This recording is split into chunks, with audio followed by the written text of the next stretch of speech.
the most news in the morning. CNN's American Morning, weekday 6 a.m. Eastern. What's your theory behind what's going on here with these sightings? Documents released via the Freedom of Information Act confirm that these types of incidents have occurred going back to 1948. The documents describe saucer-shaped objects whose capabilities are vastly beyond anything that we have, the Russians have. I think the logical explanation is we're dealing with visitors from somewhere else. Regardless, there are a number of cases now. I've interviewed over 120 former or retired Air Force personnel who've talked about UFO incursions at missile sites, at nuclear weapons storage areas. The incident at Malmstrom Air Force Base, Montana in 1967 did involve the appearance of a saucer-shaped object above a nuclear missile launch site. Seconds later, all 10 of these missiles controlled by this site malfunctioned. And the two officers involved, including former Captain Bob Salas, who was at the press conference on Monday, by the way, testified that he was sworn to secrecy and told never to discuss this. He kept his silence until 1996. All the gentlemen who appeared with me at the press club believe the American people have a right to know the facts. But they didn't necessarily believe that theory about why those 10 nuclear sites were deactivated. Why do you believe so strongly that that was truly happening and that it was the result of UFOs as opposed to, let's just say, a malfunction or a military exercise?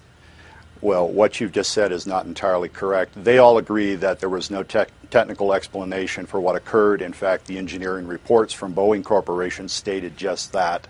In fact, all 7 of the persons who appeared with me believe that we are dealing with extraterrestrials. Some of them stated it explicitly at the press conference. What they do not necessarily agree with, three of the 7 agreed with me that these probably these actions represent a signal being sent. I'm of the opinion that whoever are aboard these craft are telling us and the Russians, because these things have taken place in the former Soviet Union, that humans are playing with fire by possessing and threatening to use nuclear weapons. That is speculative on my part. I've always made that clear. But the persons who were at the sites, who witnessed the craft, say that there is no technology on Earth that could account for what they witnessed. Your press conference yesterday, Robert, certainly sparked an awful lot of conversation around our offices yesterday. We were talking about this throughout the day, and it raised a number of questions, such as, who are these aliens? Where did they come from? How did they get here? Why, if they have the technology to travel on an interstellar basis, do they care about what we're doing? I have a book called UFOs and Nukes. I devote an entire chapter to attempting to answer the questions you've just asked. I think most of the answers to those questions are in the realm of speculation, frankly. We don't know. The people at the Pentagon and the CIA and the Kremlin may know the answers to your questions.